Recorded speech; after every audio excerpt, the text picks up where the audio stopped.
Hello, my friends. Putin has been very clear about one central point that Western media keeps willfully twisting. Russia is not planning to go to war with Europe. He has said it over and over again.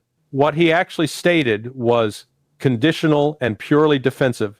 If Europe decides to start a war with Russia, then Moscow is ready, and it will be over very quickly. That is a world away from the caricature headline, Putin threatens to invade Europe. And Putin drew a distinction that should make European leaders sit up straight. That would not be like Ukraine. When he talks about Ukraine, he describes Russian actions as surgical and careful, even miming with his fingers the motion of a scalpel or a pencil, deliberate, measured, minimizing collateral damage where possible. When he speaks about a hypothetical war with Europe, he implies something entirely different, swift, decisive, and aimed at decapitation of political and military command centers. He even noted that in such a conflict, Russia might not know whom to negotiate with afterward, which is a diplomatic way of saying that many of the key Western decision makers could be removed in the opening phase of such a war. This remark is not bluster, it reflects a sober Russian assessment of the stakes and of the behavior of European elites. Moscow is deeply irritated, and rightly so, by the hysterical drumbeat coming out of certain European capitals calling for preparing for war with Russia and fantasizing about Russian tanks rolling to the English Channel. Those of us who lived through and worked during the Cold War understand how absurd that is. Back then, we studied in detail what a Soviet ground invasion of Western Europe would require in terms of logistics, manpower, supply lines, and industrial capacity. There is nothing comparable on the Russian side today that would support a full-scale land invasion of Europe. The idea that Russia is secretly preparing to conquer the whole continent is fiction. Propaganda designed to justify NATO's escalation and Europe's own militarization, not an honest appraisal of Russian capabilities or intentions. Russia's special military operation was never conceived as an invasion of the entirety of Ukraine. From the outset, the stated objectives were focused on the 4 regions now under Russian control or claim, protecting the Donbass, securing Crimea's land bridge, and neutralizing the NATO military threat on Russia's immediate border. No more, no less. Moscow does not want to occupy all of Ukraine, absorb tens of millions of hostile citizens, or take responsibility for rebuilding a shattered country that the West has used as a proxy battlefield. The endless repetition by European leaders that Russia wants to swallow Ukraine and then move on to Europe is not analysis. It is a talking point. What Europe is really pushing for now is not peace, but another frozen conflict, call it Minsk III. The EU's political class would like a ceasefire that stops Russian advances just long enough to rearm Kyiv, rotate in more NATO advisors, pour in more weapons, rebuild damaged infrastructure, and prepare Ukraine for yet another round of fighting a few years down the line. That is the game. Freeze, rearm, bleed Russia by proxy, repeat. And Putin is not going to accept it. He has seen this movie before with Minsk I and Minsk II, both of which were later openly admitted by Western leaders to have been used to buy time for Ukraine to build up its military. Moscow will not walk into the same trap a third time. One of the major sticking points is NATO. The Ukrainian constitution now contains a provision that Kyiv must pursue NATO membership. That clause was not handed down from heaven. Ukrainian elites inserted it, fully aware it would be provocative and destabilizing. It is unhelpful, to put it politely. At the same time, the American side has floated ideas like writing into the NATO charter a prohibition on Ukraine joining, while privately winking and assuring Kyiv that doors will magically reopen later. Putin does not trust such assurances, and frankly, neither should anyone else. When you have a track record of tearing up treaties, expanding alliances you promised not to expand, and publicly bragging about using diplomatic agreements as stalling tactics, your credibility goes to zero. Moscow is under no obligation to pretend otherwise. On the ground, the reality of the Ukrainian military today is grim. The fire hose of American money and materiel that fueled Kiev's early operations has been reduced to a trickle. Even under the previous administration, the sheer volume of hardware and ammunition being poured into Ukraine was unsustainable. Under the current one, the flow has slowed further, but equipment is only half the story. The more decisive factor is manpower, and Ukraine is bleeding men at a catastrophic rate. To illustrate, consider one recent exchange of bodies between the two sides. Ukraine showed up with around 61 Russian dead. Russia, on the other hand, returned roughly 1,000 Ukrainian bodies. That tells you something about the casualty ratios and the overall direction of the war. There are multiple sectors on the front where Kyiv is in serious trouble. Towns are falling. Defensive lines that were held up as impregnable are being breached. In one area on the outskirts of a recently captured town, several thousand Ukrainian troops are trapped in what the Russians call a cauldron, encircled with dwindling supplies and limited options for retreat. For a country with Ukraine's demographics and already exhausted mobilization base, losing 2,000 men in one pocket is not a footnote. It is a strategic blow. And yet, here is the irony. Russia does not want Ukraine to collapse completely.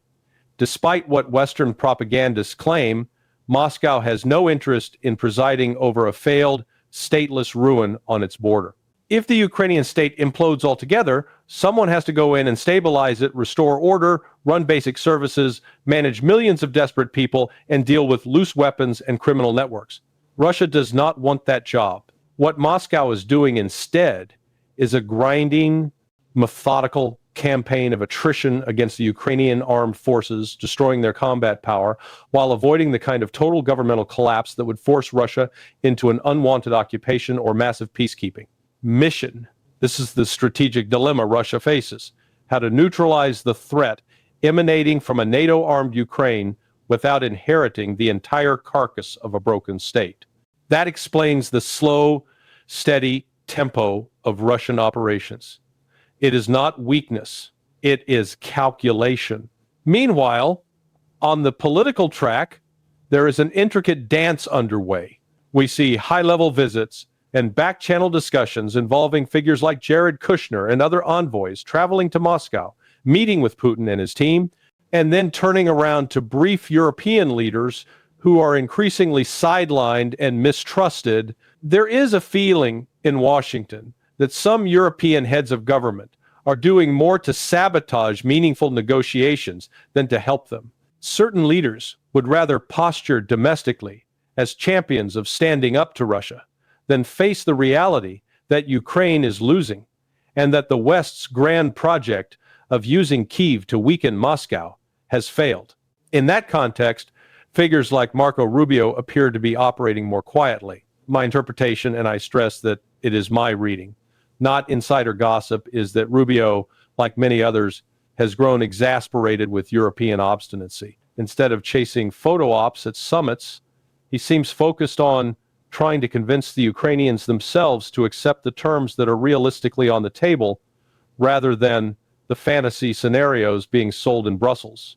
While Kushner and others handle the visible front channel with Moscow, people like Rubio may be working in the background to get Kiev to recognize that prolonging the war only multiplies its losses without changing the outcome. Donald Trump, for his part, will choose whatever team and whatever channel he believes can actually deliver a deal. That is why you see certain names resurfacing in the diplomatic arena. They are not there to perform for the cameras.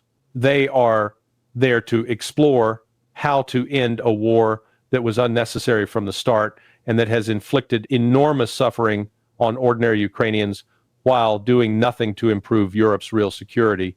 Strip away the noise, and the picture is straightforward. Russia is not seeking conquest of Europe. It is responding to a NATO project that pushed right up to its front door and tried to turn Ukraine into a permanent forward operating base. The special military operation is limited in scope and designed to achieve concrete security objectives in the Donbass and surrounding regions. European rhetoric about an imminent Russian march on Berlin is theater. What is truly dangerous is not Moscow's intentions, but the refusal of Western elites to admit that their strategy has failed, that Ukraine cannot win on the battlefield, and that the only responsible path now is a negotiated settlement that recognizes the facts on the ground and Russia's legitimate security concerns. Until they face that reality, Ukrainians will continue to die in large numbers, and Europe will drift closer to the very catastrophe its leaders claim to fear. What the Western public is rarely allowed to see is how much this war has already reshaped the strategic balance, and not in the way Brussels, London, or Washington expected. The original Western plan was simple: flood Ukraine with weapons, sanctions Russia back to the Stone Age, isolate Moscow diplomatically, and wait for either economic collapse or internal political upheaval in Russia. Instead, Russia adapted with speed and discipline. It reoriented its energy exports to Asia, built new financial channels with China, India, and the Global South, strengthened BRICS and other multilateral frameworks, and used sanctions as a catalyst to accelerate domestic industrial production. The country that was supposed to be finished is now more economically sovereign, less dependent on the West, and more integrated with non-Western partners than at any point since the end of the Cold War. Europe, by contrast, has paid a staggering price for its role in this proxy war. Cheap Russian energy was the foundation of European industrial competitiveness. That pillar has been kicked out from under them. Key industries in Germany and elsewhere are relocating or shrinking. Energy costs have soared, farmers are protesting, public frustration is simmering just beneath the surface. As ordinary citizens face higher prices, deindustrialization, and a sense that their leaders are far more concerned with Kyiv's borders than with their own people's standard of living. The United States can print dollars and juggle deficits a bit longer, but Europe does not have that luxury. In trying to punish Russia, European elites have inflicted deep structural damage on their own economies. On the military side, the war has been a brutal stress test for NATO's model. A bloc that bragged endlessly about its high-tech superiority has discovered that in a large-scale, high-intensity conflict, fundamentals still matter. Artillery production, shell stockpiles, air defense depth, industrial resilience, and manpower. Russia has demonstrated it can sustain a level of firepower and operational tempo that NATO, fighting via a proxy, has failed to match. Western stockpiles have been drained. Production lines that were mothballed after 1991 are struggling to ramp back up. And perhaps most telling, after 2.5 years of war, NATO has still not managed to create an integrated Ukrainian air defense and command system capable of protecting critical infrastructure from Russian strikes on a sustained basis.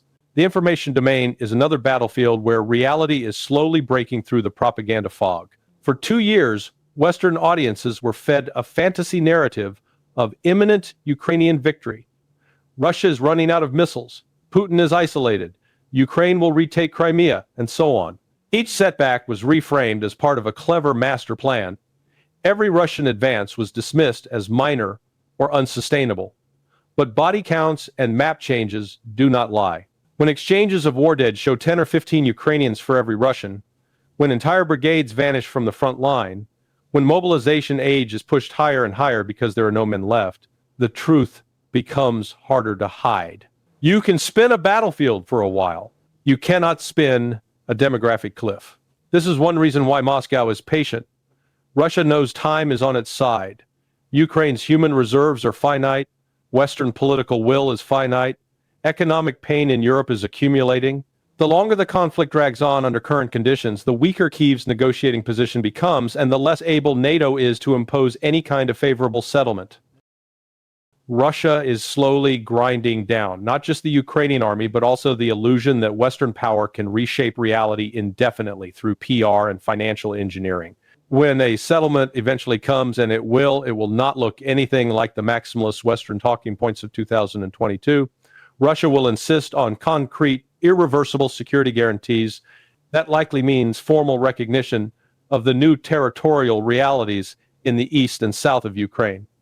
A neutral or de facto demilitarized Ukraine with strict limits on heavy weapon systems near Russia's borders, and explicit, enforceable constraints on NATO infrastructure and presence, not just in Ukraine, but potentially in parts of Eastern Europe. Moscow has learned the hard way that Western signatures on paper are not enough. Whatever is agreed will have to be backed by physical facts, geography, force posture, and Russian-controlled buffer zones that no politician in Brussels or Washington can simply wish away. From the Russian perspective, this is not a war of choice, but a forced corrective to 3 decades of Western encroachment. After the collapse of the Soviet Union, Moscow accepted a diminished role, opened its markets, cooperated on counterterrorism, and even tolerated NATO moves. It found deeply uncomfortable. In return, it was mocked, betrayed, and repeatedly pushed into a corner. NATO expansion right up to its borders, color revolutions on its periphery, Western meddling inside its own internal politics, and finally the arming and training of an openly anti-Russian regime in Kiev that shelled the Donbass for 8 years while the West looked the other way. The special military operation, in that light, is not an act of sudden aggression. It is a belated assertion of red lines that should have been respected long ago. That is also why talk in European capitals about strategic defeat for Russia is so detached from reality. For Russia, defeat here would mean not just a tactical setback, but the loss of any meaningful security buffer. The legitimization of NATO's right to weaponize its immediate neighbors, and the signal to every other Western ally or client that Moscow's warnings can be ignored without consequence. Russia cannot afford such an outcome and will not accept it. The West is fighting a reputational war. Russia is fighting an existential security war. When those two logics collide, the side fighting for core survival tends to prevail. At the same time, Russia has kept a door, a narrow one, but a real one, open to negotiated outcomes that do not escalate into a wider catastrophe. Putin's remark that a war with Europe would be over very quickly is not a boast for domestic consumption. It is a warning aimed at sober minds in European militaries and intelligence services who understand what that implies. Early strikes against command centers, airfields, logistics hubs, and political leadership, possibly using capabilities that the West has consistently underestimated or dismissed.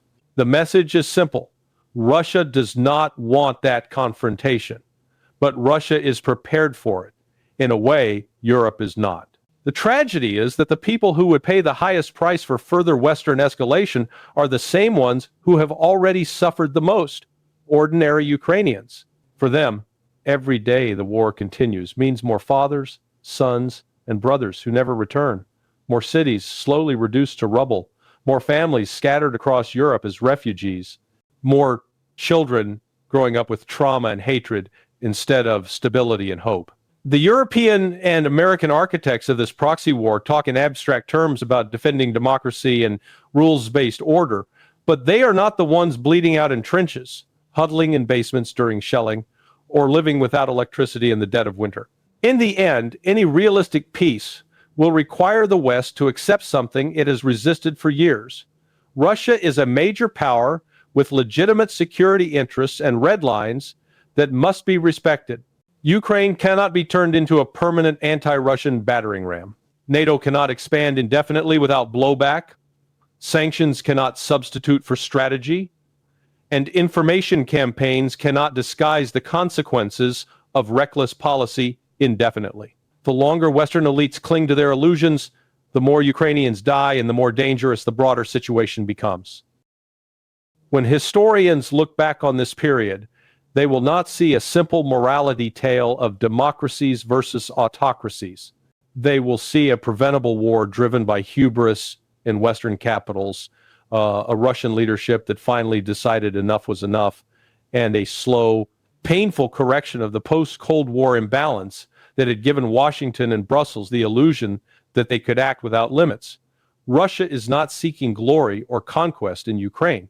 It is putting a stop sign where one should have been placed a long time ago. Whether the West chooses to recognize that now, or only after further humiliation and loss, is the question that still hangs over this conflict.